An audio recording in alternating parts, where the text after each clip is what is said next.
अगर आपने YouTube पर सर्च किया है Tally ERP9 full free course और आपको मेरा ये वीडियो मिला है, तो इस वीडियो में Tally ERP9 का फुल कोर्स भी है और ये वीडियो एकदम फ्री भी है। अब जब आप लोगों को मेरा ये वीडियो मिल ही गया है तो आपसे कुछ सवाल पूछना चाहूँगा। क्या आप वाकई में Tally ERP9 का कोर्स करना चाहते हैं? क्या आप Tally ERP9 का कोर्स करके अकाउंटेंट बनना चाहते हैं? क्या आप अकाउंटेंट बन के अच्छी अर्निंग करना चाहते हैं? अगर आपके इन 3 सवालों के जवाब हाँ हैं तो कम से कम 5 मिनट तक आपको ये वीडियो ज़रूर देखना चाहिए। Hello and welcome to my YouTube channel happy learning. मेरा नाम है अफजल हुसैन और मैं पिछले 4 सालों से Tally ERP9 में अकाउंटिंग का काम कर रहा हूँ और पिछले 2 सालों से यूट्यूब पर Tally ERP9 से रिलेटेड वीडियो भी अपलोड कर रहा हूँ। और इस वीडियो में आप लोगों को मिलेगा complete course of Tally ERP9 जिसकी आपको सख्त ज़रूरत है। पहली बात, करने को तो आप अपने आसपास किसी भी इंस्टीट्यूट से ये Tally ERP9 का कोर्स कर सकते हो, लेकिन आप लोगों को मेरे वीडियो में, मेरे इस कोर्स में वो सब कुछ सीखने को मिलेगा जो आप फीस दे करके भी किसी इंस्टीट्यूट से नहीं सीख सकते, और वो सब कुछ मैं आपको फ्री ऑफ कॉस्ट सिखाऊंगा। दूसरी बात, अकाउंटेंट बनने के लिए केवल Tally ERP9 का कोर्स करना काफ़ी नहीं है।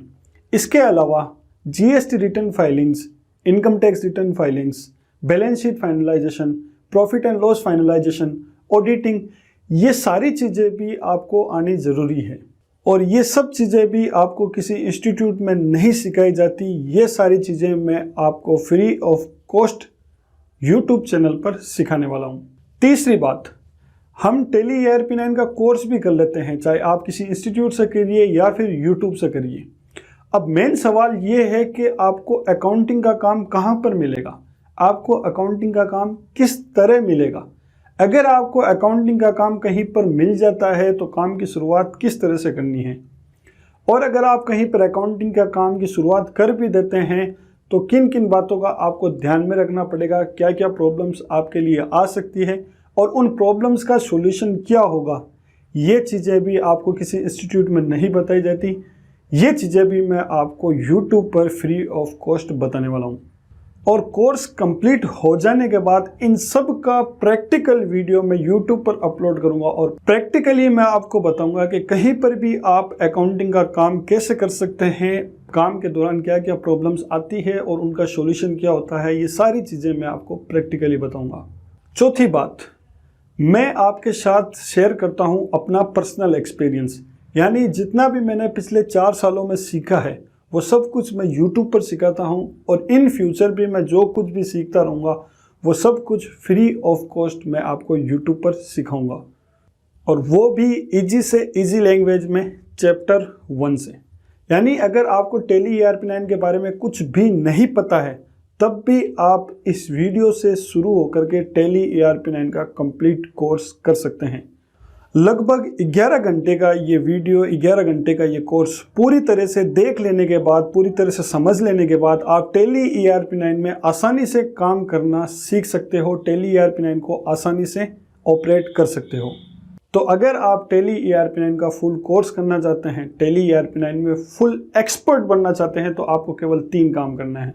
सबसे पहले आपको YouTube पर मेरे चैनल को सब्सक्राइब करना है और साथ में बेल आइकन को भी आपको टर्न ऑन करना है ताकि जब भी मैं वीडियो अपलोड करूं आपको उसका नोटिफिकेशन तुरंत मिल जाए। उसके बाद आपको Instagram पर मुझे फॉलो करना है। मेरी Instagram यूज़र ID है afzal.2524।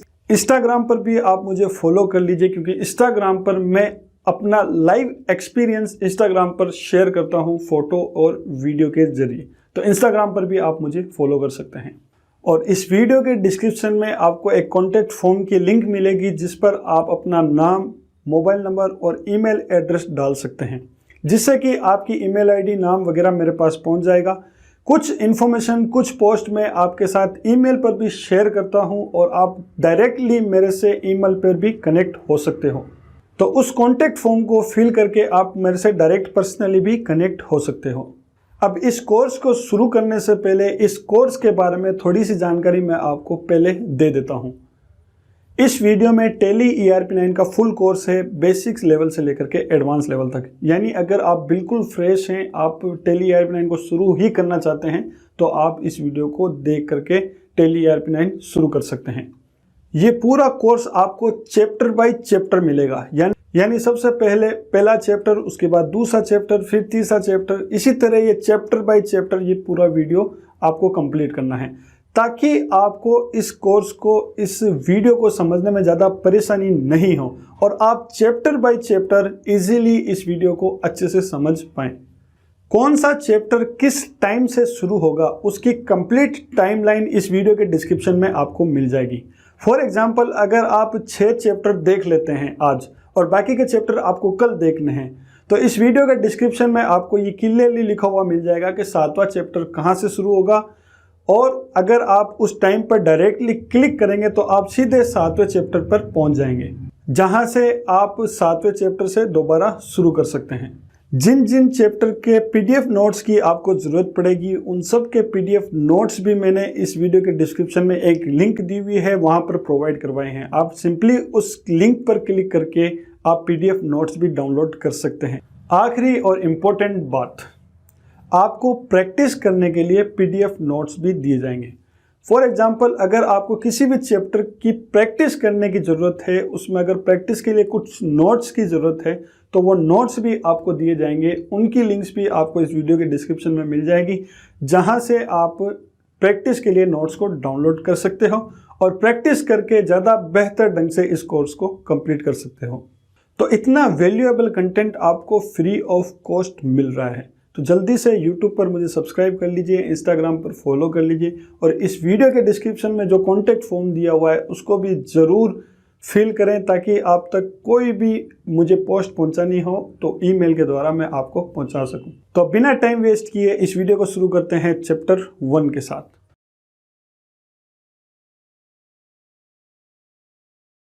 Chapter 1 of my course, what is tally ERP9। देखिए, जिस कोर्स को हम सीखने जा रहे हैं, हमें उसके बारे में पता भी होना चाहिए कि टैली ERP9 हमारे क्या काम आएगा। बहुत ही बेसिक सा क्वेश्चन है और बहुत ही बेसिक इसका आंसर है कि टैली ERP9 एक अकाउंटिंग सॉफ्टवेयर है। अब यहाँ पर 2 वर्ड्स को हमें थोड़ा सा समझने की जरूरत है। सबसे पहला अकाउंटिंग और दूसरा सॉफ्टवेयर।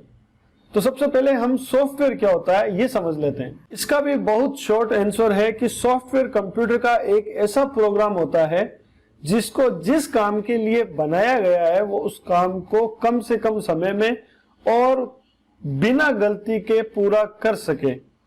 फॉर एग्जाम्पल, अगर आपको किसी भी तरह की कैलकुलेशन करनी है, जैसे 25 को 75 से मल्टीपल करना है, अगर आप खुद मैनुअली करोगे तो थोड़ा सा टाइम भी लोगे और गलती की भी गुंजाइश रहेगी।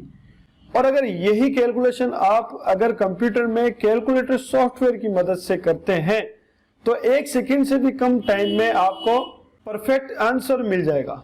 तो टैली ERP9 सॉफ्टवेयर को अकाउंटिंग के लिए बनाया गया है, ताकि मैनुअल अकाउंटिंग में होने वाली गलतियों को सुधारा जा सके और कम से कम समय में रिपोर्ट्स तैयार की जा सके। अब यहाँ पर हमें अकाउंटिंग क्या होती है इसको भी थोड़ा सा समझने की जरूरत है।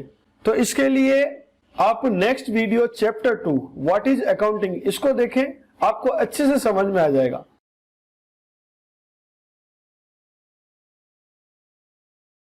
और ये है हमारे कोर्स का chapter 2 video, what is accounting in tally ERP9। देखिए दोस्तों, वैसे अकाउंटिंग वर्ड तो बहुत छोटा है, लेकिन इसका कंप्लीट कोर्स बहुत बड़ा होता है। जो कॉमर्स बैकग्राउंड के हैं वो अच्छे से जानते हैं अकाउंटिंग के बारे में, फिर भी जो नहीं जानते उनको अकाउंटिंग का शॉर्ट इंट्रोडक्शन दे देता हूँ। अकाउंटिंग 11th क्लास से ही शुरू हो जाती है, जब हम कॉमर्स सब्जेक्ट को चूज करते हैं। 2 साल लगते हैं कॉमर्स सब्जेक्ट को कंप्लीट करने में। उसके बाद में बीकॉम, जिसे कंप्लीट करने में 3 साल लगते हैं। उसके बाद में एमकॉम, जिसे कंप्लीट करने में 2 साल लग जाते हैं। और इसके बाद भी अकाउंटिंग जो है खत्म नहीं होती है, अकाउंटिंग चलती ही रहती है। तो हमारे पास तो इतना टाइम नहीं है, हमें इसी वीडियो में अकाउंटिंग को समझना है। अब टैली ERP9 में जो अकाउंटिंग हमारे काम आएगी हम उसी को समझेंगे। अकाउंटिंग का हिंदी अर्थ होता है लेखांकन, और लेखांकन 2 वर्ड से मिलकर बना है, लेखा प्लस अंकन, जिसमें लेखा का मतलब लिखना होता है और अंकन का मतलब अंक से होता है। अर्थात लेखांकन का मतलब होता है अंकों को लिखना। अब टेली ERP 9 में किन अंकों को लिखा जाएगा इसको समझ लेते हैं। तो फिलहाल हमें बस इतनी छोटी सी बात समझनी है कि किसी भी व्यापार में होने वाले लेन देन को टेली ERP 9 में रिकॉर्ड किया जाता है और यही हमारे टेली में अकाउंटिंग होगी। और जैसे जैसे हम आगे बढ़ते जाएंगे हमारा लेवल बढ़ता जाएगा। तो फिलहाल इतना जान लीजिए कि एक व्यापार में जो लेन देन होता है उसे आपको टेली ERP 9 में रिकॉर्ड करना पड़ता है और एक व्यापार में किस तरह के लेन देन होते हैं ये भी मैं आपको बता देता हूँ। फर्स्ट, परचेज, कितना माल खरीदा। सेकंड, सेल्स, कितना माल बेचा। थर्ड, पेमेंट, किसको कितना पेमेंट किया। फोर्थ, रिसिप्ट, किससे कितना पेमेंट आया। फिफ्थ, क्रेडिटर्स, हमसे लोग कितने रुपए मांगते हैं। सिक्स्थ, डेब्टर्स, हम किन लोगों से कितने रुपए मांगते हैं। सेवंथ, प्रॉफिट एंड लॉस, कितना प्रॉफिट या कितना लॉस हुआ। एट्थ, स्टॉक, अपने पास कितने माल का स्टॉक है। नाइन्थ, एक्सपेंसेस, कितने खर्चे हुए। टेंथ, इनकम, कितनी इनकम हुई। इसके अलावा भी बहुत सी चीजें होती हैं, तो इन सब लेन देन को हमें टेली ERP 9 में रिकॉर्ड करना पड़ता है और इन्हीं अंकों को रिकॉर्ड करके टेली ERP 9 में अकाउंटिंग का काम किया जाता है। यकीन मानिए टेली ERP 9 में अकाउंटिंग का काम करना बहुत ही आसान है। बस हमें टेली ERP 9 में इन लेन देन को रिकॉर्ड करना सीखना है, जो हम आगे चलकर सीखेंगे और बाकी की रिपोर्ट्स अपने आप तैयार हो जाती है।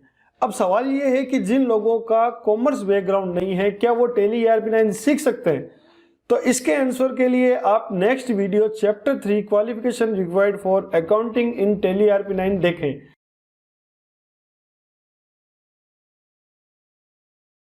और ये है हमारे कोर्स का चैप्टर 3 वीडियो और चैप्टर 3 है qualification required for Tally ERP 9। बहुत ही कॉमन क्वेश्चन हैं जो बार बार पूछे जाते हैं। क्या आर्ट्स बैकग्राउंड के टेली सीख सकते हैं। मेरा बैकग्राउंड कॉमर्स नहीं है, क्या मैं टेली सीख सकता हूँ। मैं कंप्यूटर ऑपरेटर हूँ, क्या मैं टेली सीख सकता हूँ। 12th या 10th पास हूँ, क्या मैं अकाउंटेंट बन सकता हूँ।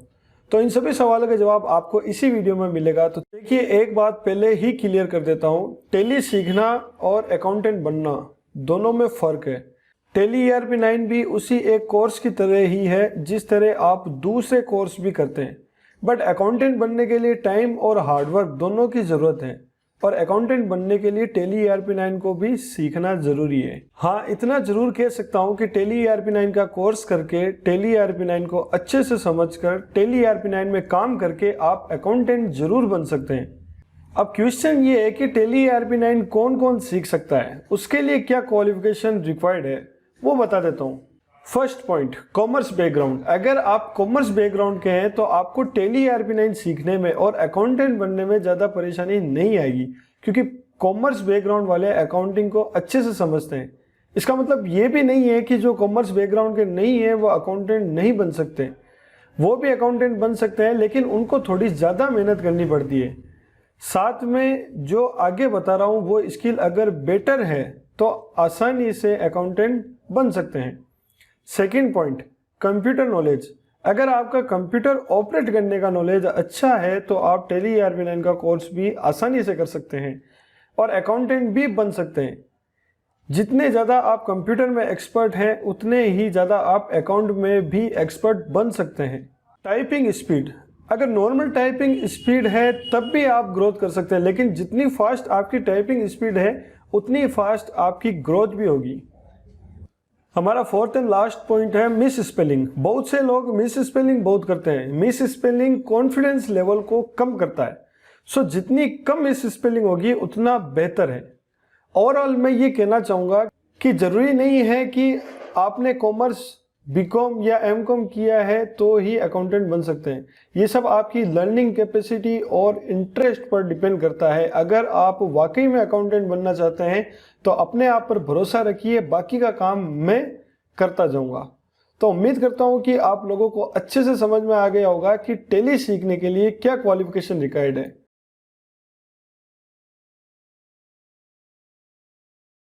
तो ये हमारे कोर्स का चैप्टर 4 वीडियो है जिसमें मैं आपको बताऊंगा टेली ERP 9 को कैसे डाउनलोड किया जाता है और उसको कैसे इंस्टॉल किया जाता है। तो स्टेप 1 है हमारे पास में डाउनलोड टेली ERP 9। तो इसके लिए सिंपली आपको गूगल को ओपन करना है और यहाँ पे सर्च बॉक्स में आपको टाइप करना है download Tally ERP9 and enter. तो जैसे ही आप ओपन करेंगे तो सबसे पहले नंबर पर जो वेबसाइट होगी www.telisolution.com, जहाँ पे लिखा हुआ download Tally ERP9 India's most popular ERP software. ये टेली के लिए ऑफिशियल वेबसाइट है, आपको इसी को ओपन करना है। तो सिंपली इस पर क्लिक कर देते हैं। अब हमारे सामने टेली की ऑफिशियल वेबसाइट ओपन हो गई है। तो थोड़ा सा नीचे अपने को स्क्रॉल करना है और यहाँ पे आपको एक ऑप्शन मिलेगा डाउनलोड फॉर लेटर।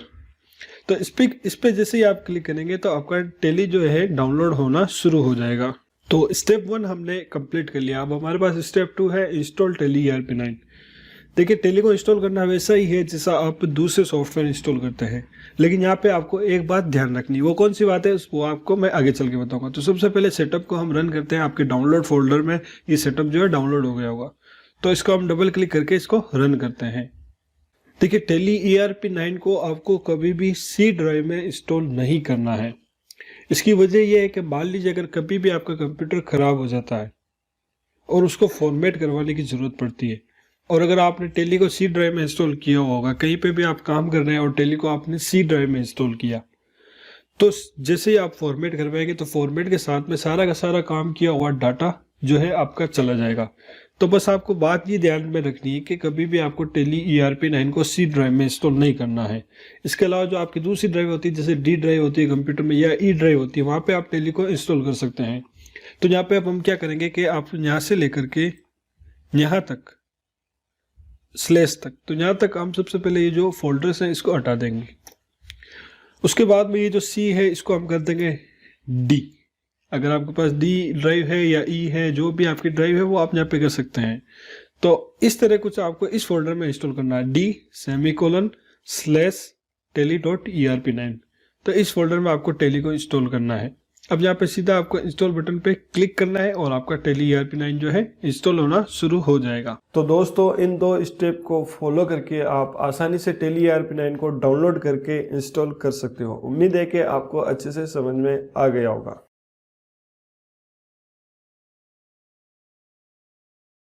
और ये है हमारे कोर्स का chapter 5 how to get start learning with Tally ERP9। तो दोस्तों हमने टेली ERP9 को डाउनलोड एंड इंस्टॉल करना तो सीख लिया है, लेकिन टेली को शुरू करने से पहले ये जान लेते हैं कि टेली ERP9 को कहां से सीखना शुरू करें। टेली ओपन करने के बाद सबसे पहला काम हमें क्या करना पड़ता है, ये मैं आज आपको इस वीडियो में बताऊंगा। देखिए टेली ERP9 में हम किसी भी शोरूम या शॉप की अकाउंटिंग का काम करते हैं। अब सवाल ये है कि किसी भी शोरूम या शॉप का काम कैसे और कहां से शुरू किया जाता है। सबसे पहले हमें उस शोरूम या शॉप की कंपनी टेली ERP9 में क्रिएट करनी पड़ती है, और कंपनी क्रिएट करना बहुत ही आसान है। बस हमें उस शोरूम या शॉप की कुछ बेसिक सी डिटेल पता होनी चाहिए, जो इस प्रकार है: कंपनी का नाम, कंपनी का एड्रेस, कंपनी का फोन नंबर, कंपनी के मोबाइल नंबर, कंपनी का ईमेल एड्रेस, कंपनी की सिटी एंड स्टेट, कंपनी के पिन कोड, फाइनेंशियल ईयर और GST नंबर। बस ये बेसिक से डिटेल डाल करके आप टेली ERP9 में एक नई कंपनी क्रिएट कर सकते हैं। आप टेली ERP9 में चाहे जितनी अलग अलग कंपनीज क्रिएट कर सकते हैं, 5, 10 या 20, जितनी भी जरूरत है उतनी अलग अलग कंपनी क्रिएट की जा सकती है। और कंपनी कैसे क्रिएट की जाती है इसका प्रैक्टिकल वीडियो हम आगे चलकर सीखेंगे। फिलहाल यहाँ पर 2 चैप्टर और हैं जो हमें आगे बढ़ने से पहले सीखने जरूरी हैं। पॉइंट नंबर 8 फाइनेंशियल ईयर और पॉइंट नंबर 9 GST नंबर। तो अब इसी आधार पर हमारे नेक्स्ट 2 चैप्टर कुछ इस तरह होंगे। चैप्टर 6 हमारा होगा व्हाट इज फाइनेंशियल ईयर और चैप्टर 7 होगा हमारा व्हाट इज GST।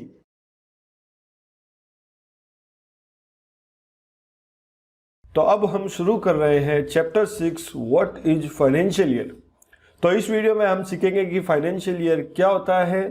तो एक सिंपल सा एग्जांपल देके समझा देता हूं, बिना टाइम वेस्ट किए वीडियो को शुरू करते हैं। देखिए जिस तरह अंग्रेजी का नया साल शुरू होता है 1 जनवरी से और खत्म होता है 31 दिसंबर को, जिस तरह हिंदू नववर्ष शुरू होता है 1 चैत्र से और खत्म होता है फाल्गुन को, जिस तरह उर्दू का नया साल शुरू होता है 1 मुहर्रम से और खत्म होता है जिलहिज्जा को, उसी तरह जो व्यापार जगत के लोग हैं जो किसी ना किसी तरह के व्यापार या बिजनेस से जुड़े हुए हैं उनका भी एक नया साल होता है और उनका नया साल शुरू होता है 1 अप्रैल से और ख़त्म होता है 31 मार्च को। तो जैसे अभी चल रहा है सन 2019, तो इस साल का फाइनेंशियल ईयर शुरू हुआ था 1 अप्रैल 2019 को और ख़त्म होगा 31 मार्च 2020 को। तो 2019 और 2020 ये दोनों मिलकर बनते हैं फाइनेंशियल ईयर 2019-2020। अब किसी भी बिजनेस या किसी भी व्यापार में जो भी ट्रांजैक्शन या जो भी लेन देन होंगे वो 1 अप्रैल से काउंट किए जाते हैं, ना कि 1 जनवरी से। फॉर एग्जाम्पल, अगर कोई मुझे पूछे कि पिछले साल आपकी कितनी बिक्री हुई, तो मैं 1 जनवरी से 31 दिसंबर की नहीं बताऊंगा, बल्कि 1 अप्रैल से लेकर के 31 मार्च तक की बिक्री बताऊंगा। व्यापार जगत का यही साल होता है जिसे फाइनेंशियल ईयर कहते हैं।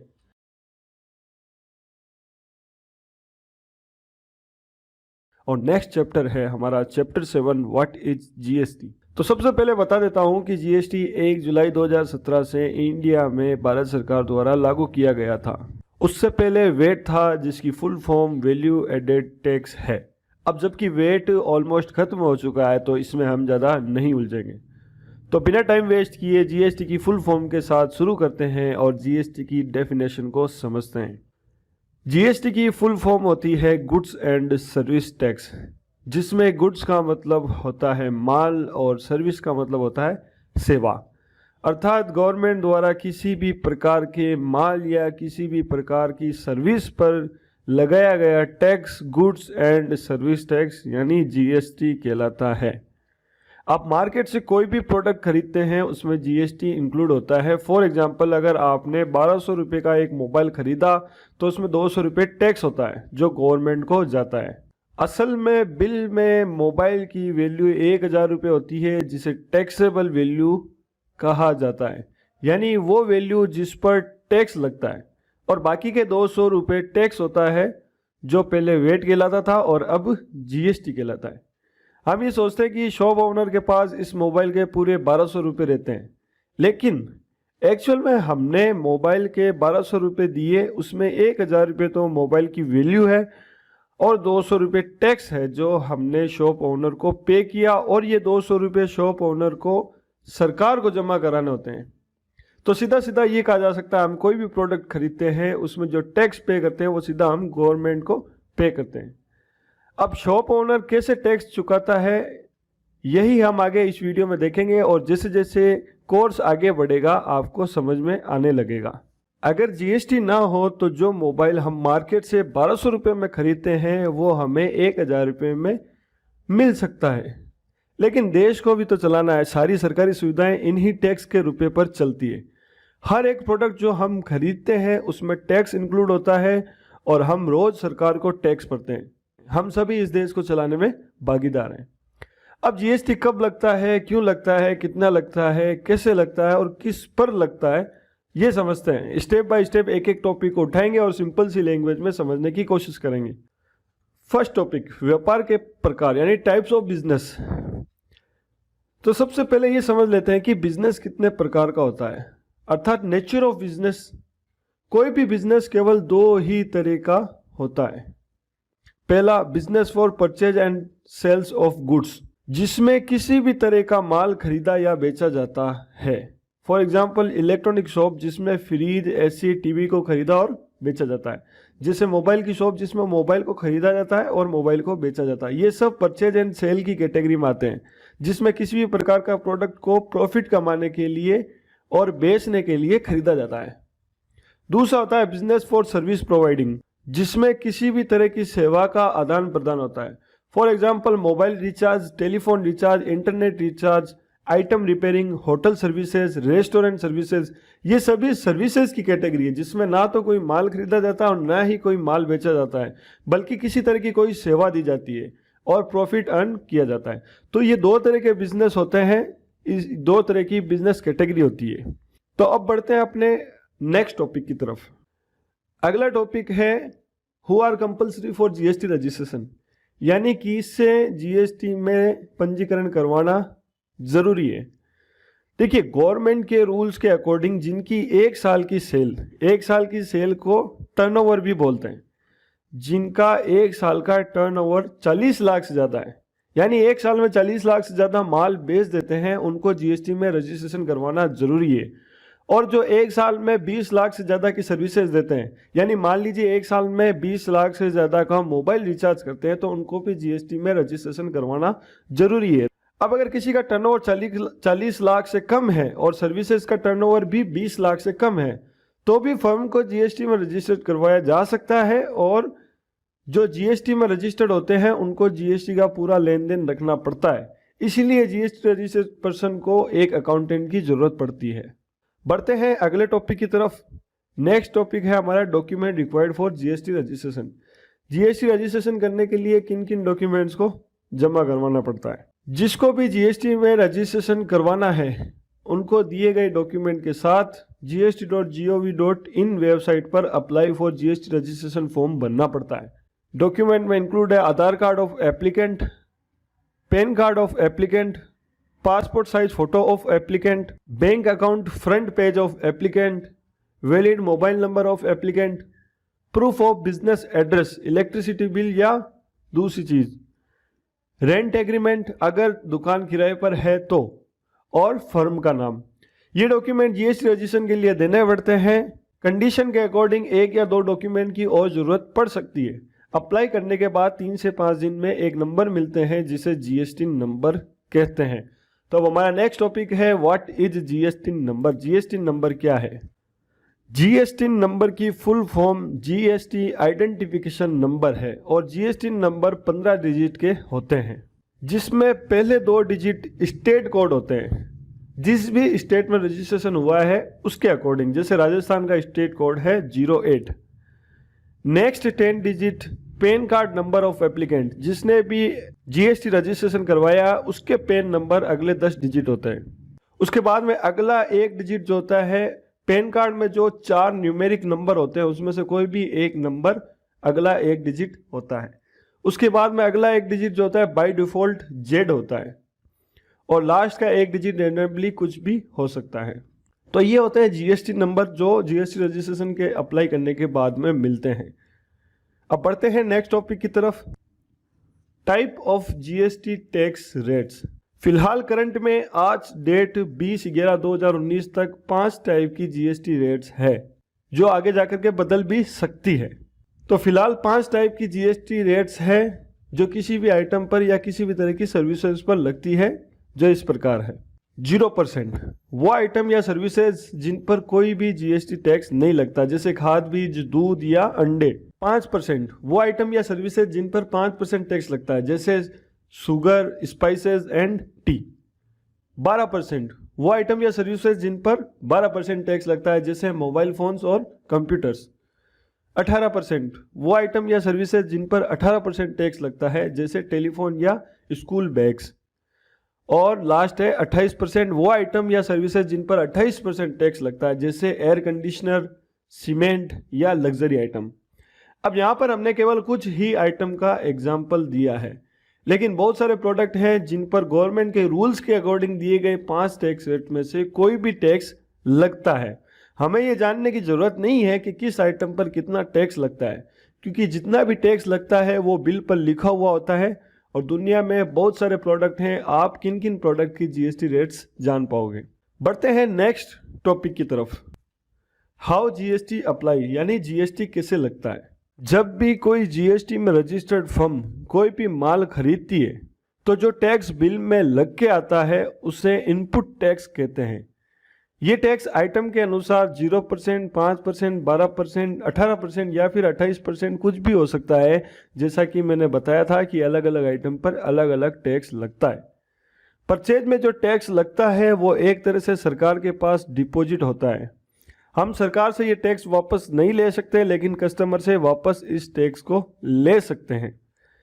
जैसे जब वापस उस खरीदे गए माल को हम बेचेंगे तब जो टैक्स बिल में हम लगाएंगे उसे आउटपुट टैक्स कहते हैं, और जो सेल्स में हमने टैक्स लगाया है उससे हमारा वो टैक्स वापस कवर हो जाता है जो हमने परचेज करते वक्त सरकार को टैक्स पे किया था। लेकिन प्रॉफिट के टैक्स का हिस्सा हमें सरकार को देना पड़ता है। अब एक एग्जांपल देता हूं, आपको अच्छे से समझ में आ जाएगा। मान लीजिए हमने 100 रुपये का एक आइटम खरीदा जिस पर 5% टैक्स है यानी 5 रुपये, तो टोटल बिल हमारा हो जाएगा 105 रुपये का, और जो 5 रुपये हमारा टैक्स लगा है उसे इनपुट टैक्स कहेंगे। अब हम सभी व्यापार प्रॉफिट कमाने के लिए करते हैं, तो जो आइटम हमने 100 रुपये का खरीदा था उसे 110 रुपये में बेचेंगे, और 110 रुपये में बेचेंगे तो 110 रुपये का 5% टैक्स लगेगा जो होता है 5 रुपये 50 पैसे। इसे बोलते हैं आउटपुट टैक्स। अब हमने उस आइटम पर 5 रुपये टैक्स पहले ही पे कर दिया जब हमने वो आइटम खरीदा, लेकिन कस्टमर से हमने 5 रुपये 50 पैसे टैक्स लिया, यानी 10 रुपये प्रॉफिट का 5% टैक्स 50 पैसे। इन पर सरकार का हक होता है और ये 50 पैसे हमें सरकार को पे करने पड़ते हैं। तो इस तरह किसी भी आइटम पर जीएसटी टैक्स लगता है और इस तरह इनपुट और आउटपुट टैक्स की कैलकुलेशन होती है। उम्मीद है आप लोगों को अच्छे से समझ में आ गया होगा। बढ़ते हैं नेक्स्ट टॉपिक की तरफ। हमारा अगला टॉपिक है how GST apply in invoice, यानी जीएसटी को बिल में किस प्रकार लगाया जाता है। जब भी हम कोई माल खरीदते हैं तो बिल में जीएसटी लग के आता है और बेचते हैं तब जीएसटी लगाना पड़ता है। अब जीएसटी को दो तरह से वसूला जाता है। पहला है एसजीएसटी एंड सीजीएसटी, यानी स्टेट टैक्स और सेंट्रल टैक्स। जब भी कोई माल एक ही स्टेट से खरीदा जाता है या एक ही स्टेट में बेचा जाता है, जैसे मैं राजस्थान का हूं और कोई आइटम मैंने राजस्थान से ही खरीदा और राजस्थान के ही किसी शहर में बेच दिया, तो एसजीएसटी एंड सीजीएसटी लगता है, वो भी टैक्स रेट का 50-50%। फॉर एग्जांपल, एक मोबाइल जो 1000 रुपये का है जिसकी टैक्स रेट 12% है, उसे मैंने राजस्थान के ही किसी शहर में बेच दिया, तो इस प्रकार टैक्स डिवाइड होगा, जिसमें मोबाइल की वैल्यू आएगी 1000 रुपये और उस पर एसजीएसटी लगेगा 6% 60 रुपये और सीजीएसटी लगेगा 6% 60 रुपये। तो इस तरह टोटल मोबाइल की वैल्यू हो जाएगी 1120 रुपये। दूसरा है आईजीएसटी, यानी इंटर स्टेट टैक्स। जब भी कोई माल किसी दूसरे स्टेट से खरीदा जाता हो या किसी दूसरे स्टेट में बेचा जाता हो, जैसे मैं राजस्थान का हूं और कोई आइटम मैंने पंजाब से खरीदा, तो आईजीएसटी टैक्स लगता है, वो भी जितनी टैक्स रेट है उसका 100%। फॉर एग्जांपल, एक मोबाइल जो 1000 रुपये का है जिसकी टैक्स रेट 12% है, उसे मैंने राजस्थान में नहीं पंजाब के किसी कस्टमर को बेचा, तो इस प्रकार टैक्स डिवाइड होगा, जिसमें मोबाइल की वैल्यू आएगी 1000 रुपये और आईजीएसटी लगेगा पूरा 12% 120 रुपये, तो टोटल हो जाएगा 1120 रुपये। तो इस प्रकार अगर कोई भी माल खुद के ही स्टेट में खरीदा जाता है या खुद के ही स्टेट में बेच दिया जाता है, तो एसजीएसटी प्लस सीजीएसटी लगता है 50-50%। और अगर किसी भी दूसरे स्टेट से खरीदा जाता है या किसी दूसरे स्टेट में बेचा जाता है, तो आईजीएसटी लगता है, वो भी टैक्स का 100%। उम्मीद करता हूँ आपको ये अच्छे से समझ में आ गया होगा। बढ़ते हैं हमारे नेक्स्ट टॉपिक की तरफ। अगला हमारा टॉपिक है टाइप ऑफ जीएसटी रजिस्ट्रेशन, यानी जीएसटी रजिस्ट्रेशन के प्रकार। जीएसटी में फर्म को दो तरह से रजिस्टर्ड करवाया जा सकता है, जिसमें पहली है कंपोजिशन फर्म और दूसरी है regular firm.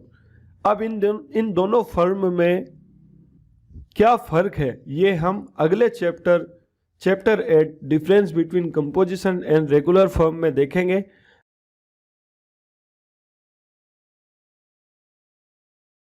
Chapter 8 difference between composition and regular firm.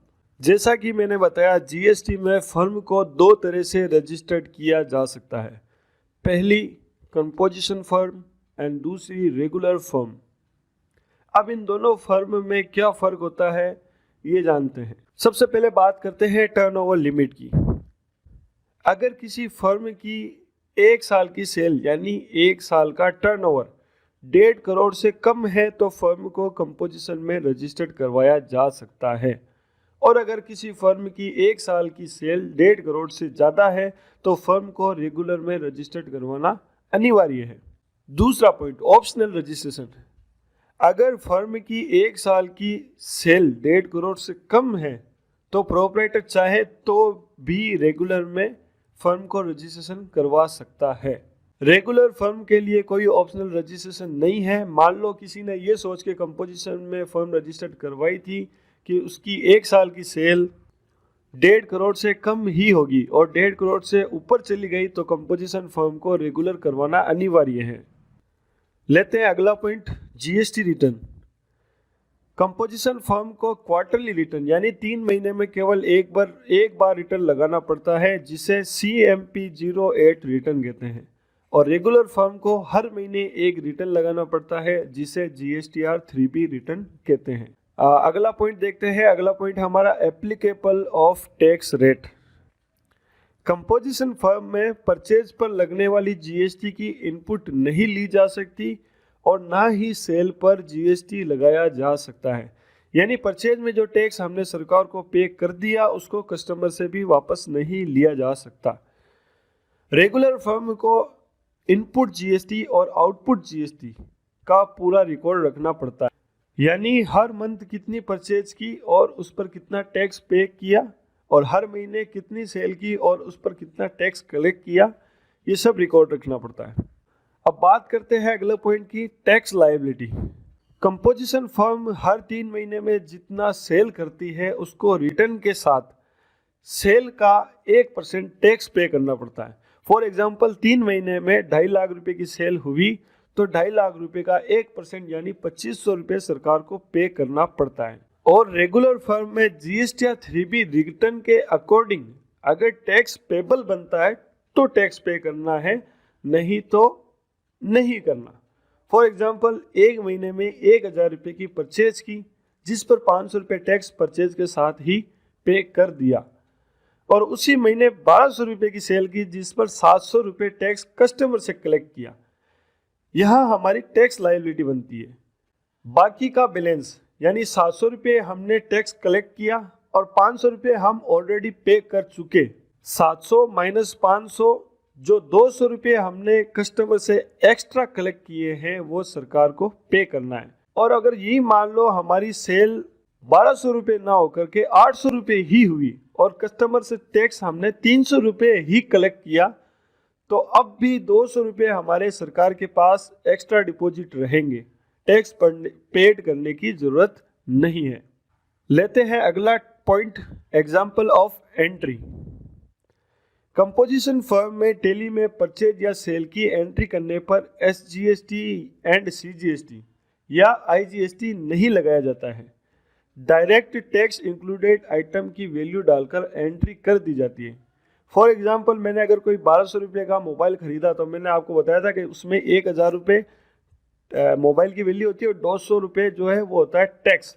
तो कंपोजिशन फर्म को डायरेक्ट 1200 रुपये की एंट्री करनी पड़ती है, उसमें वो SGST एंड CGST नहीं लगा सकता। और रेगुलर फर्म में टेली में परचेज या सेल की एंट्री करने पर आइटम की टैक्सेबल वैल्यू अलग लिखी जाती है और उस पर लगने वाला टैक्स SGST एंड CGST या फिर IGST लगाया जाता है। लेते हैं अगला पॉइंट है हमारा name of invoices. Composition firm में जो बिल बनता है उसे बिल ऑफ सप्लाई कहते हैं और रेगुलर फर्म में जो बिल बनता है उसे टैक्स इनवॉइस कहा जाता है। अब लेते हैं इनका एडवांटेज। कंपोजिशन फर्म में बुक्स कीपिंग करना इजी है, यानी अकाउंट्स मेंटेन करना बहुत आसान है, और क्वार्टरली रिटर्न यानी 3 महीने में केवल एक ही रिटर्न लगाना पड़ता है। रेगुलर फर्म का एडवांटेज ये है कि रेगुलर फर्म में परचेज पर इनपुट टैक्स लिया जा सकता है और सेल पर दूसरी फर्म को टैक्स दिया जा सकता है। यानी अगर कोई रेगुलर कस्टमर जिसकी एक रेगुलर फर्म है वो हमसे एक इनपुट का बिल मांग ले या इनवॉइस मांग ले जिसमें टैक्स लगा हुआ तो वो बिल हम कस्टमर को दे सकते हैं। अब बात करते हैं डिसएडवांटेज की। कंपोजिशन फर्म में अगर कोई कस्टमर रेगुलर फर्म में रजिस्टर्ड है और वो कंपोजिशन फर्म वाले से इनपुट लेने के लिए विद टैक्स इनवॉइस मांग ले तो कंपोजिशन फर्म वाला इनवॉइस नहीं दे सकता। उसमें जैसा कि मैंने बताया कि कंपोजिशन फर्म वाला SGST एंड CGST नहीं लगा सकता, उसको डायरेक्ट आइटम की वैल्यू लिखनी पड़ती। और रेगुलर फर्म का डिसएडवांटेज ये है कि हर महीने रिटर्न लगाना पड़ता है, उसमें भी टैक्स मिसमैच का पूरा ध्यान रखना पड़ता है और बुक्स कीपिंग में भी थोड़ी सावधानी बरतनी पड़ती है, यानी अकाउंट का काम भी आपको थोड़ा संभल कर करना पड़ता है। तो ये कंपोजिशन और रेगुलर फर्म में डिफरेंट है। ज़्यादातर लोग फर्म को रेगुलर में ही रजिस्टर्ड करवाते हैं उम्मीद करता हूँ कि आपको अच्छे से समझ में आ गया होगा। हम आगे के चैप्टर में जो भी सीखेंगे फिलहाल रेगुलर फर्म के अकॉर्डिंग ही सीखेंगे। कंपोजिशन फर्म की अकाउंटिंग बहुत ही आसान है। रेगुलर फर्म की अकाउंटिंग सीखने के बाद कंपोजिशन फर्म की भी अकाउंटिंग सिखाऊंगा। फिलहाल हम रेगुलर फर्म की अकाउंटिंग सीखेंगे।